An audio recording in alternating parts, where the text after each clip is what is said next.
¿Quieres saber si la salvación es por la fe o por las obras? ¿Ha dado Dios evidencias para creer en Él? ¿Qué hacer con las dudas? Quédate allí y disfruta de este maravilloso estudio. Saludos y bienvenido. A continuación, presentamos la lección número 7. Bienaventurados los que creen. Lección de Escuela Sabática 2024. Cuarto trimestre. Serie, temas en el Evangelio de Juan. Dale like, comparte el repaso, recuerda suscribirte para más contenido, y déjanos tu comentario. ¿Qué significa que la salvación es por fe y no por obras? ¿Podemos redefinir la fe para que se convierta en una obra? Si es así, ¿la salvación es por obras? El diablo sabe que este es un tema serio, y con tal de que utilicemos su definición, no le importa el grado de fe que tengamos. ¿Qué es la fe? Resulta tentador definir la fe desde la óptica humanista, es decir, que la fe se fundamenta en pruebas racionales y empíricas, y esta evidencia se obtiene como resultado de una investigación científica basada en esfuerzos humanistas, sin tener en cuenta las Sagradas Escrituras. El concepto humanista de la fe se puede resumir de la siguiente manera. El proceso suele comenzar con la duda, el intento de demostrar la validez de una afirmación para poder ofrecerla como verdadera, como digna de nuestra fe. Depende del genio, la creatividad, la iniciativa, la libertad de exploración y las capacidades humanas. Depende de los 5 sentidos como fundamento para recopilar la data pertinente. Busca patrones, integra la data y la interpreta sobre la base de un paradigma que interpreta nuestra experiencia común y nuestra comprensión del mundo. Se forma una hipótesis que conduce a una predicción comprobable que da lugar a una nueva ronda de observaciones. El resultado es un enunciado de probabilidades sobre cómo son las cosas, o sobre cómo se relacionará la nueva data que entre en el sistema con la anterior. En resumen, la data se junta de tal manera que arroja una conclusión, una declaración de fe sobre cómo son probablemente las cosas. La conclusión está en manos de la persona. Está bajo control humano, es un logro humano y se crea sobre una base humana, como la razón u otra facultad humana. ¿Qué te pareció esta definición de la fe? ¿Te dejó con la boca abierta, cierto? Es posible que la vida se te haya complicado con tal definición de la fe. Si notaste, este tipo de fe es de creación humana. Algo inventado por el ser humano. Más complicado que la fe inventada por Dios. El concepto bíblico de la fe es de hecho lo contrario y es mucho más simple. La fe no es una creación humana, sino don de Dios, Efesios 2:8. La fe no descansa en la sabiduría humana, sino en el poder de Dios, 1 Corintios 2:4 y 5. Cristo mismo es el autor y consumador de la fe, Hebreos 12:2. La fe es la convicción de lo que no se ve, Hebreos 11:1. Por la fe comprendemos que el universo fue hecho por la palabra de Dios, Hebreos 11:3. La fe es por el oír y el oír, por la palabra de Dios, Romanos 10:17. El Espíritu y la palabra trabajan juntos. Ninguna persona puede crear la fe. El Espíritu, operando sobre la mente humana e iluminándola, crea la fe en Dios. Abraham. Creer por fe. ¿Qué quiso Jesús decir con la expresión ver mi día? Juan 8:56. Jesús no tuvo reparos en declarar quién era, ni tampoco en llamar a testigos para que dieran testimonio de quién era, incluso a testigos que habían desaparecido hacía mucho tiempo, Abraham, entre ellos. Y les dijo Abraham, el padre de ustedes, se gozó en que vería mi día. Y lo vio y se gozó, Juan 8:56. Abraham era consciente de que la promesa que se le dio, Génesis 22:18, no se refería solo a su gran descendencia. Se refería a la simiente prometida a Eva, es decir, al Salvador del mundo, Génesis 3:15. Sin saberlo, Abraham prefiguró el sacrificio de Cristo en la cruz. Isaac representaba a Jesús, ascendiendo al monte cargando con la madera en la que iba a ser sacrificado, Génesis 22:6. Solo cuando fue detenido para que no sacrificase a su hijo, y éste fue sustituido por un carnero, comprendió Abraham la misión del Salvador, Génesis 22:11 al 14. Por fe, vio el día de Jesucristo, su muerte redentora, creyó, y se gozó. En otras palabras, Abraham recibió el Evangelio representado por su hijo. ¿Sentimos nosotros el gozo de haber recibido el Evangelio, y haber sido lavados en la sangre del Cordero? Es un gozo para celebrar y compartir con los demás. ¿Por qué fue el testimonio de Abraham tan importante como para ser incluido en el Evangelio de Juan? Mediante símbolos y promesas, Dios evangelizó antes a Abraham, Gálatas 3:8. Y la fe del patriarca se fijó en el Redentor que había de venir. Cuando el hombre estaba condenado a la muerte por su transgresión de la ley de Dios, el Padre, mirando a su Hijo, dijo al pecador, vive, he hallado un rescate. Elena de White, Patriarcas y Profetas, página 132. Abraham fue el padre de la nación judía. Recibió la promesa de que todas las naciones serían bendecidas por medio de él. Esta bendición llegó a través del Mesías, nacido de su linaje. Ahora Abraham es el padre de los que responden a Dios con fe, Hebreos 11:8 y 17 al 19. Esa misma fe que necesitó Abraham, es la misma fe que tú y yo necesitamos tener en el sacrificio de Cristo, para ser salvos. Ojo con esto, para los que sostienen que en el Antiguo Testamento la salvación era por obras. Sacrificar a su hijo Isaac, Génesis 22, el hijo de la promesa, no solo fue una prueba de fe para Abraham, sino también una ventana al plan de salvación. Sin embargo, los líderes, quienes abrazaban a Abraham como su padre, rechazaban a aquel que Abraham se gozó en ver su día, qué paradoja de la vida. Tanto así que cuando Jesús les dice, les aseguro, antes que Abraham existiera, yo soy, Juan 8:58. Una afirmación de divinidad, de existencia autónoma. Los dirigentes, sin duda, entendieron lo que eso implicaba en labios de Jesús, y sin embargo, tomaron piedras para apedrearlo, Juan 8:59. El testimonio de María. Creer y dar gracias.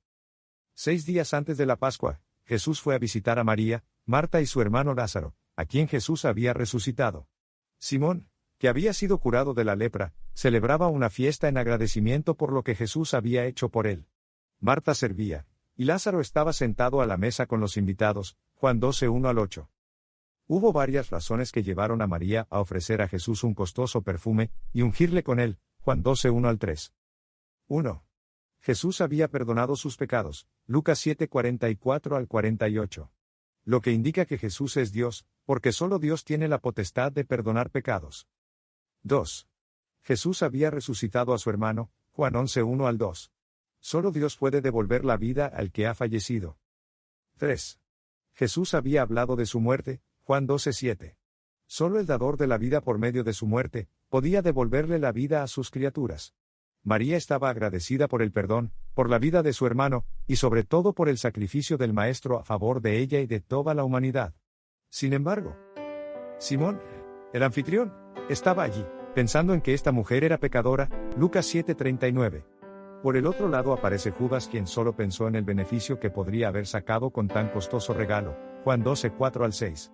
Mientras todos cuestionan, esta humilde mujer está a los pies de Jesús.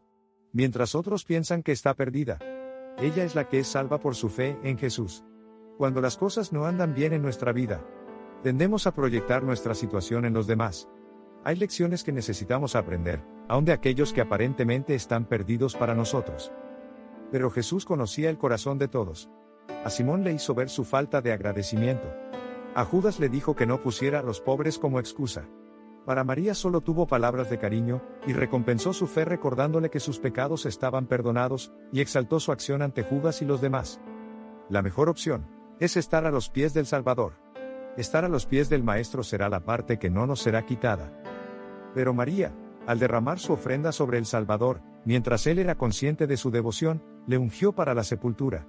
Y cuando él penetró en las tinieblas de su gran prueba, llevó consigo el recuerdo de aquel acto, anticipo del amor que le tributarían para siempre aquellos que redimiera. Elena de White, El deseado de todas las gentes, página 528. Ese acto que fue cuestionado, es un símbolo del tributo que rendiremos a Jesús en su reino. Jesús sabía lo que había en el corazón de María y en el de Judas. También sabe lo que hay en el nuestro. Necesitamos su gracia en nuestras vidas, como cualquier persona en este mundo la necesita. El testimonio involuntario de Pilato, creer y ceder.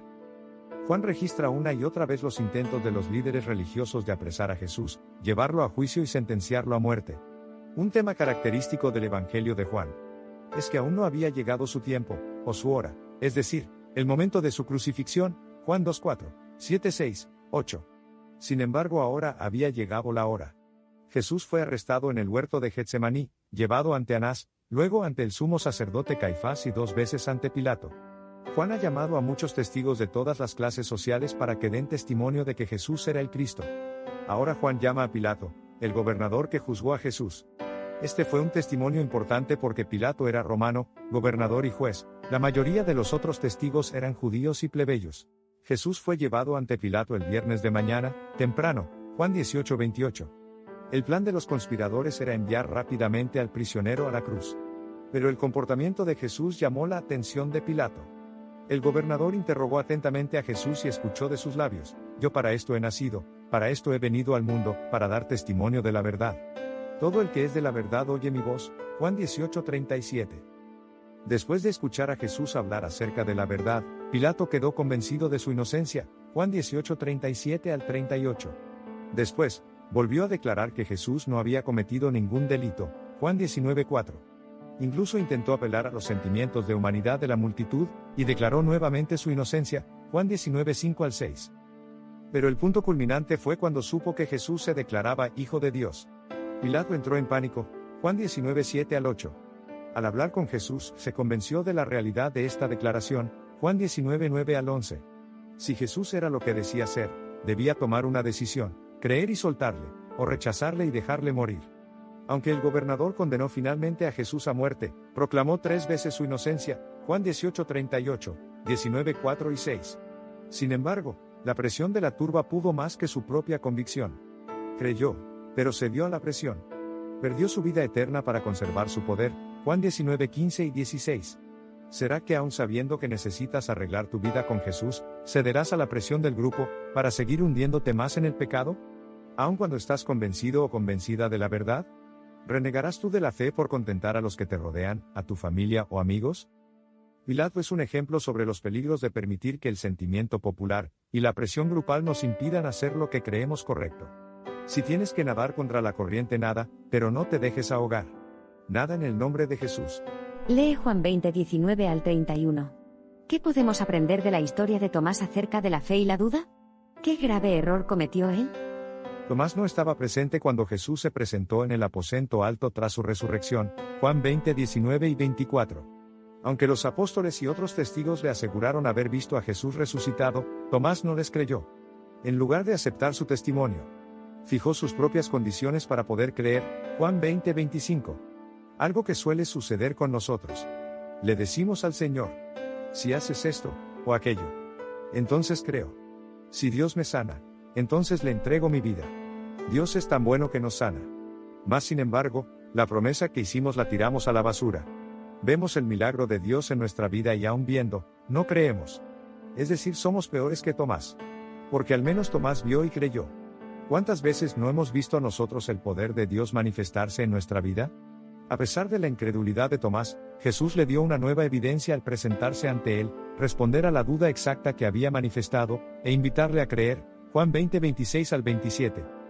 Una y otra vez, cuando Juan presenta testigos de Jesús, su objetivo es llevarnos a una conclusión contundente. También hizo Jesús muchas otras señales, en presencia de sus discípulos, que no están escritas en este libro. Pero estas fueron escritas para que ustedes crean que Jesús es el Cristo, el Hijo de Dios, y para que, creyendo, tengan vida por medio de él. Juan 20:30 y 31. Imagina lo que significó ser testigo presencial de los milagros de Jesús. De haber estado allí, estaríamos entre quienes creyeron, ¿verdad? Sin embargo, nuestras razones para creer en Jesús son mayores que las de quienes presenciaron sus milagros. 1. La naturaleza. Aunque imperfecta y afectada por el pecado, la naturaleza nos enseña el diseño inteligente de que fue dotada por su Creador. 2. La palabra de Dios. En la Biblia encontramos abundantes testimonios de las poderosas obras de Dios en la historia y en las personas. Tenemos en ella, especialmente, el testimonio de Jesús mismo. 3. Las profecías. El cumplimiento de profecías que anunciaban eventos históricos muchos siglos antes de su cumplimiento: Grecia invadiendo Persia, Tiro asolaba, la destrucción del templo de Jerusalén, etc. Ante nuestra vista las señales de los tiempos. 4. La experiencia personal. ¿Cómo se transformó nuestro corazón? ¿Cómo hemos visto la mano de Dios obrando? ¿Qué decir de nuestra historia, de cómo el Señor nos sacó de las drogas, del alcohol, de la promiscuidad, del moralismo, del ateísmo, del humanismo? Dios nos sacó del lodo cenagoso. Creer, en definitiva, es ver una realidad mayor que está más allá de nuestras circunstancias inmediatas.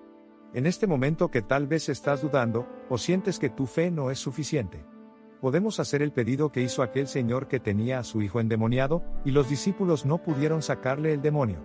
Jesús le dijo: si puedes creer, al que cree todo le es posible.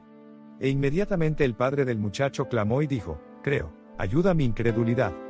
En este momento dile a Jesús: quiero creer, pero necesito tu ayuda, Jesús, por favor alimenta mi fe. Quiero estar del lado de los que creen, de los que confían en ti, sin importar las circunstancias, con evidencias o sin evidencias. No quiero aparentar que creo. Quiero creer. Quiero creer de corazón. Dios te bendiga.